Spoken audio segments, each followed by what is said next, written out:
Ryan and Maya, you both had fantastic games tonight. You had 19 total threes, I believe, as a team. I think we need a new name for Ride Time because there's also Maya as well. So what do you guys come up with? I'll have to think on that. Get back Maya. You don't just pass right time around. I don't know why Maya time doesn't even have a nice ring to it. Maybe like just Maya's moment. I dig it. I dig it. But for both of you, talk to me about the resiliency of the team because Coach talked about being better on defense last game to this game. So what did you guys say to each other, I guess, in the huddles or in practice to kind of lock in for this game as well? Yeah, I mean, our focus was mostly on defense, making sure we're not giving up the shots that they normally take, which we definitely were in that first half. Offense was working well for us, but we knew that we had to stop them earlier in conversion and not letting people get wide open layups. So that was the adjustment that we had to make. Phenomenal game for both of you all. What's some of the advantages of playing a team in back-to-back games? I mean, how did that help you with a hot start tonight? Studying, I mean, it's the same scout. We knew that, or we know that, they're fighting for a playoff spot. So just understanding that they're going to come in and fight for their life and the energy that they brought, we're going to have to match it or bring even more energy, which I feel like we did that, especially offensively. Right. We asked Coach if he was aware that you had 9 threes going for that 10th. He said he isn't aware of things like that. Is that something that you're aware of during the game that, hey, I need to make one more to set a new record? Yeah, he doesn't care about that stuff. But I'm not aware of it until like later in. Like I'm still gonna jack up threes, whether I know about it or not. But I didn't come in tonight like, oh, I want to break the record. I just happened to do it or tie it. Hold on. Thanks. No, thank you. It's hard. Ryan, you've had a pretty much front row seat to Maya's career, her start, and everything like that. Just what have you seen out of her growth and her maturation in the league? Growth, you say? She's a better decision maker. Like he challenges her a lot, and I feel like every time she steps up to the plate and continues to make the right play. Of course, she's gonna be a huge impact on defense, and that's what we expect her to be. But the way that she stepped up offensively and able to knock down open shots like she did tonight, and continue to make teams have to respect her, make teams have to guard her better than what they had in the past. I think that's very much helpful for our success. You're welcome. Don't ask again. Don't tell them you paid her. Ryan, what has been like your biggest takeaway from this season? Just have fun in what you do, and whatever your job is, make sure that you love it and you keep loving it. For either one of you, I guess just down this stretch of the season, what has been clicking on offense for you guys? We're getting a lot of good ball movement, ball speed, and we're just knocking down shots. Everyone's staying ready. We know each other pretty well. The team chemistry continues to improve, so I feel like that helps a lot as well. Everybody's asking about the game. I'm going to take it a little bit away from the game. It's HBCU night.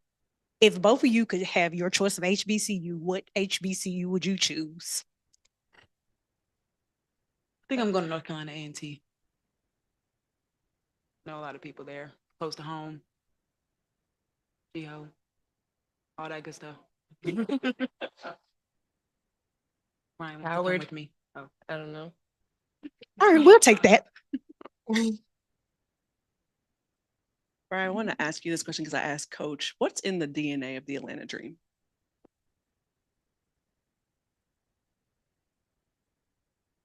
You would think it'd be like some seriousness, but it's not. Like all we do is play. Of course, when it is time to like really lock in, we do it, but we are just a bunch of big old kids. So yeah, especially Maya. I heard what you. We'll jump to Zoom. Go ahead, Michael. Thank you. Ryan, you're the first person who's ever had 9 threes twice in WNBA history. So that is a huge historical feat. And I know you say you don't really come in to set records or anything, but I wonder what that means to you when you think of how many great 3-point shooters there have been, and maybe just how this system is really, in certain ways, catered to some of your better strengths, I think. I think it forces people to put me in that conversation with the best shooters, because you can't leave that off. Like, nobody's ever done it until I got here. But as far as the system, I knew it was gonna be great for me when like everybody was like, "Oh, he likes threes and layups," and everybody knows I like threes. But it's been working. You know, of course, I'm gonna get them up, but the fact that I can still continue to hit them consistently, that's the most important part. And Maya, I just wondered, you've talked about it a lot, but just the depth of this squad when you don't have a player like Alicia Gray and you still score over 100 points in a game, what that means, to you to be such a big part of that depth and what that means for this team looking ahead toward the playoffs. I mean, it's a good look for any team to be able to call anyone off their bench and that person come in and be effective right away. I take that role very seriously. So does the rest of our team. So just staying ready has been a big part of my career. And yeah. And we'll finish up with Emmanuel. Go ahead, Emmanuel. This to both of you. Since you've been here, you played in playoff games, but this will be the first season that you're able to host the playoff series. Give me your thoughts on that and how important it is to bring the Gateway fans a playoff game for the first time. Very important. We are very excited and we can't wait to see both of those games sold out. Gateway fans, Dream fans, make sure you're cheering for the Dream. Okay. Make sure you're cheering for the Dream. Come ready. Thank you.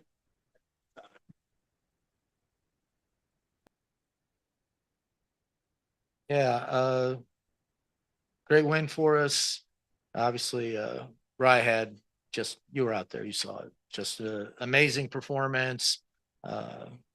Maya was fantastic. And like, I like to give LA some credit because they were very, very difficult to guard. Like, they were running their offense very well, making good decisions, taking care of the ball, getting good shots. They were competing to try and get this last spot in the playoffs.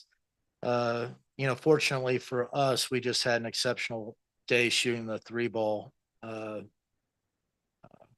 So we took good shots and we made a high percentage, and we get to have the W today. Coach, I want to ask you, what's going through your mind when Ryan's shooting the lights out like that? Well, it feels good. You kind of get a sense that she's feeling real comfortable about her release, and she's being aggressive, looking for good shots. And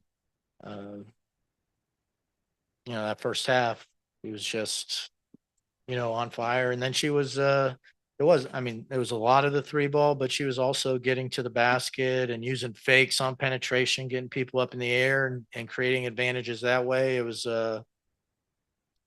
just a remarkable game by Ryan. Coach, almost a double-double for Brianna Jones. Can you talk about her effectiveness tonight?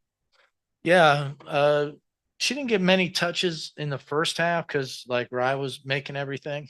In the second half, though, we started to get her back involved, and she had a really good second half for us. She's just really, really good, and whenever LA made a run, we went to her and she delivered. Coach, if I can just contextualize Rye's season this year, she's made 98 3-pointers in 31 games. That's more than 7 teams' bench units combined in 290 games. Can you just talk about like where she ranks for you just as a shooter within the W? Well, you lost me with some of those numbers. I didn't hear you, but obviously she's an excellent shooter, and when she really gets a rhythm, she can go on some pretty amazing streaks like she did today. And then the combination of Ryan, Leash, how many 3 does Leash have this year? Like, she's got to be up there too, right? So both of them probably have a opportunity to make 100 in a season. How many times has that been done? I'll get back to you when I don't have a microphone in my hand. Yes. All right. So, but they're outstanding shooters. We work to get them good shots. And, you can't leave them, which really helps, especially, you get it inside. You don't want to leave them because you know how dangerous they are from the arc. Coach, I just want to piggyback off that last question. Just speaking a little bit about just the resilience of this team this season. So many franchise records broken. I mean, this is an amazing team right now. Do you agree? Yeah, I agree. We're we're a very good team. We're playing well going into the playoffs. But it seems like a lot of teams are playing great right now. So this is just going to be just an exceptional year for the W. Like you can't miss any of these games. Like uh, we may have to because we'll be playing and getting prepared. But man, this is just the level of play this year has been just remarkable by so many teams. Coach, of course, outside of Ryan, just the offense has kind of just been on fire these past couple games. I guess what has been working offensively for you all down this stretch of the season? I think we're learning to play together well. Like we know when it's time to get it to Bree and BG. We know when they need a touch. Uh, JC's distributing the ball, getting our shooters the ball where they want it. So we kind of have an understanding what everybody's good at, and we are playing into people's strengths, and that gives us a chance to have a successful offense. Coach, what does it say about this team having the ability to win these games in this type of way without having Alicia out there? Yeah, I just think it's not just us. It seems like so many teams are, you have to be able to manage playing without phenomenal players, and you would never want to do that. But our players, like Maya's come in and played great. And, early in the year, when BG's out, all of a sudden Nia comes in and plays great. So, they're pros when they're called upon. They've been delivering for us. And that's really the only way you can manage without a great players. People will step up. And we've been really fortunate that, our bench all season has stepped up for us. Coach, when records are in reach for players, how tempting is it to keep them in the game? It would be really tempting. And I'm really fortunate that I never know when somebody's close to a record. Like that'll be something that we'll have to talk about going forward because nobody told me where we were with that. And I have a really good idea, like, boy, she's really lighting it up, but I don't know that she's at a career record or as a WNBA record. We need somebody to just give me a heads up. Although I don't know if the game was a 2-point game, if I'd want somebody telling me that. So who knows? But if somebody was going for something special on a record and I knew about it, I would probably let them in a little bit longer. Thanks, Coach. All right, Coach, I wanted to ask you, what do you think makes up the DNA of the Atlanta Dream? The DNA, I don't know. It's yet to be determined because the most important part of the season is coming up. I know we're competitive. I know that we have a really good team. I know we're capable of beating everyone, but in a week or less than that, we'll be finding out who we're playing, and everybody wants to advance, and only you have to win the series to advance, and you don't get a second chance at it. So, like, do you have the toughness that the first opportunity you have to take care of business? And if you find out a lot about a team when the playoffs come, like when the most pressure's on, how do you respond? And I think we're playing at a real high level. So I think we have a chance to do something special. And I hope that we pull together over these next couple games and give ourselves the best chance going forward. We'll jump to Zoom. Go ahead, vote. Thank you. Coach, I'm just wondering, do you talk much with the group about, trying to secure that number 2 seed if it's at all possible, or is that something you don't bring up because they know what's at stake? I just wonder how much you guys have talked about that over the last, couple of weeks when you know that it's a potential for you guys to get. Yeah, I really haven't talked about it at all. Like, we go into the game trying to win that game. Our players, I mean, they know the standings. They know, you slip up one game, you're probably going to slide a couple spots in terms of the seeding. So there isn't any discussion that we have to win this game for this or for that. We're playing a team that was competing at a high level to try to get in the playoffs. It had some playoff intensity to it. We had to figure things out just to get some stops so that we could get some separation. So we're more focused on what we can learn and get accomplished in that game. And do you feel like, I mean, you had to really remake this offense? I mean, this was not an offensive team last year. This is a team that won defensively. How close now does the dream look to what you imagined they could be after a season with you coaching?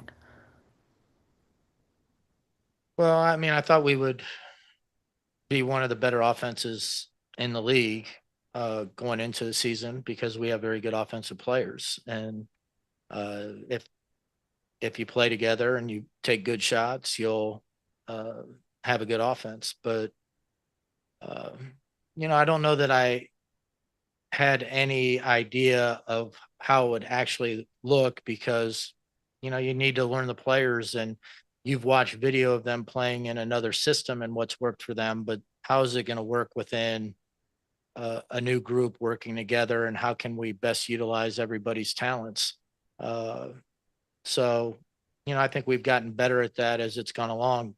The players learning each other and the coaches learning what the players are really best at. Thank you. Go ahead, Emmanuel. Coach, going back to that question on having the whole season, you had players out for any specific reason. But how comforting is it to you as a coach to see Maya, Powell, and other players gain confidence in this system going into the playoff with a good 8-9 players that you can feel confident about? Yeah, I have a lot of confidence in our players. If somebody needs to play extended minutes on a night for whatever reason, I expect them to play well, and I think they have a lot of confidence to play well. And we all know you never know when you're going to need somebody. You look at the finals last year, and New York had players off the bench play exceptional at the right times. I mean, at some point during the playoffs, you're going to need people to come off that bench and have outstanding performances if you're going to expect to advance. Go ahead, Wilton. Coach, it's been a first for you a lot this season, but I think one of the more important ones is you guys get home court advantage in the first round. I guess the first part of the question is, how good will it feel for you to be able to sleep in your own bed, kind of starting off in the playoffs, but more so than anything, you bringing a first round series to Gateway Center Arena for Atlanta Dream fans? Yeah, I love that our fans are going to get to see a playoff game right here. And, we do know that we don't know who will be playing, but we know that we'll be hosting. And I do think, you got a 3-game series, home court advantage is important. So I'm just hoping that, our fans are great. They're loud, they're engaged. But I'm hoping this playoffs, it's even taken to another level. Like I want it to be an intimidating environment for our opponents coming in here. Thank you very much. Thank you.